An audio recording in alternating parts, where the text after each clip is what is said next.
ang mga alamat mula kay Brittany's.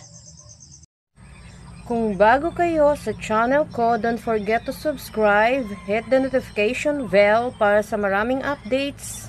Enjoy your watching Brittany's Official 8. Thank you guys, like and share. Araw, ayan, nandito na naman ako sa mga kwentong alamat, handog sa inyo. Ayan, enjoy lang kayo sa panonood at pakikinig ng aking kwento. Ayan, ang aking ngayong tatalakayin at babasahin para sa inyo ay ang alamat ng alitaptap. Ito ay unang bersyon. Noong unang panahon, ang mga alitaptap ay maliliit na kulisap lamang. Ang mga kulisap na iyon ay walang daladalang apoy. Ngunit ito rin ang kulisap na ito ang tinatawag natin ngayong alitaptap. Bakit kaya sila ngayon ay may daladalang apoy, nakikislap-kislap? Ayan ang katanungan. Ayan, ating alamin.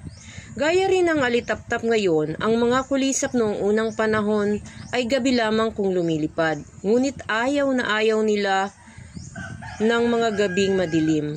Ang ibig nila ay may gabing maliwanag ang buwan. Kapag madilim ang gabi, ay nagtatago sila sa mga damo. Nagtatago sila sa mga dahon at mga bulaklak. Sila ay takot na takot. Bakit kaya? Isang gabing madilim, walang malamang pagtaguan ng mga kulisap na iyon. Nakakita sila ng isang punong sampagita. Ang ilan sa kanila ay nagkupli sa mga bukong ng bulaklak nito. Mayroon namang nagkubli sa mga talulot. Bakit ba? Ang tanong ng sampagita. Bakit ba kayo nagtatago? Bakit ba kayo takot na takot? Kayo pa ay natatakot sa dilim? Hindi kami sa dilim natatakot. Ang sagot ng isang kulisap. At saan? Ang tanong ng sampagita. Sa mga kabag-kabag. Ang sagot ng maraming kulisap. Bakit kayo natatakot sa mga kabag-kabag? Ang tanong ng sampagita. Inaano ba kayo ng mga kabag-kabag? Kami kinakain nila. Ang sabi nila ang mga kulisap. Kapag kami ay nakikita nila, hinuhuli kami. Ay yun ang katapusan ng aming buhay. Masama naman ang ginagawa niyo sa mga kabag-kabag. Ang wika ng sampagita.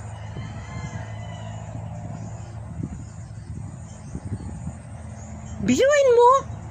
Kay rami ng mga kabag-kabag? Ang sabi ng isang kulisap. Kami ay pakaunti ng pakaunti. Mauubos nga kayo kung ganyan.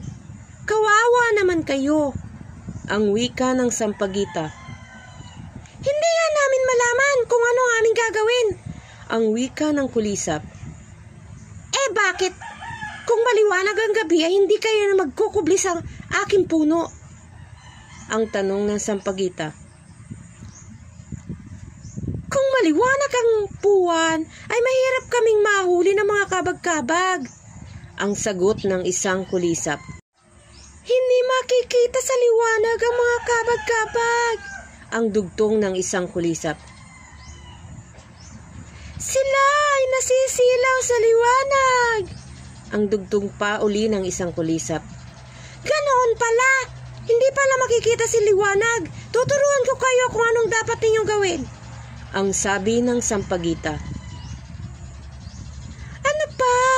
Ano bang dapat naming gawin? Ang tanong ng bawat kulisap.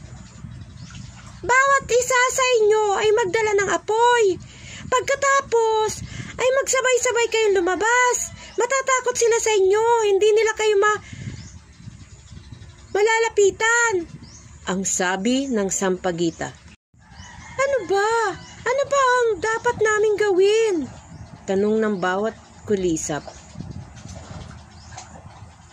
Oo nga! Ang sabay-sabay. Oo nga! Sabay-sabay tayo. Sabay-sabay na sabi ng ilang kulisap. Ganoon na nga ang ginawa ng mga kulisap. Isang gabing madilim. Ang bawat isa sa kanila ay nagdala ng apoy. Pagkatapos ay nagsabay-sabay silang lumabas.